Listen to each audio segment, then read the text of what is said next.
Welcome back to another interesting tutorial, and in today's video I will show you how to easily identify any font without any stress. Let me show you how.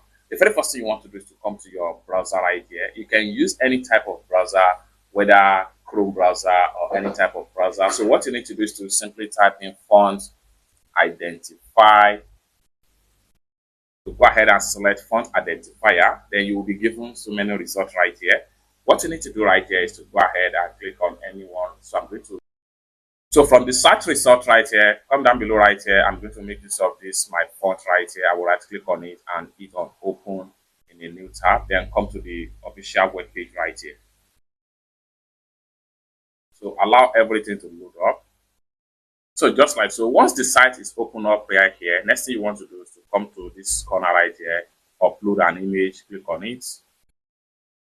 And then what you need to do next is to locate where you have the image on your PC. So I'm going to use this image.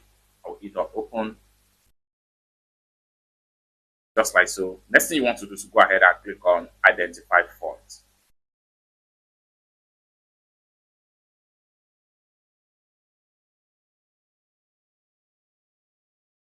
And then in a few seconds, you have the real font name right here. So you can see, and you can easily scroll down right there. So this font here, get this font. If you want to get it, you can simply click on that and get the font right here.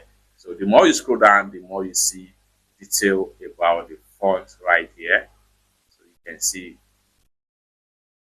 you need to scroll down, and then you see everything about the font right here. Okay.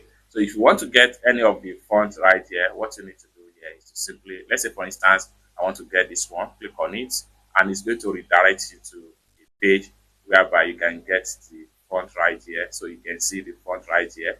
So back to family page, then here you can click on back to family page. So this is for corporate media, and this font here is a group of fonts which allow you to have different typeface. So I'm going to increase the font size right here, so we can see, we can fully take a look at how the font look like. Okay, so you can see it right here. So if we take a look at the image I upload, you see that they are very much similar right here. So if you are satisfied with the font and you are ready to get the font, just go ahead and click on get the font and you get the font license. You can go now on and use this method to identify any type of font used on any certain graphics. It's that simple. For more tutorial tips and tricks like this, consider to subscribe. Thank you so much for watching, and I hope to see you in my next video.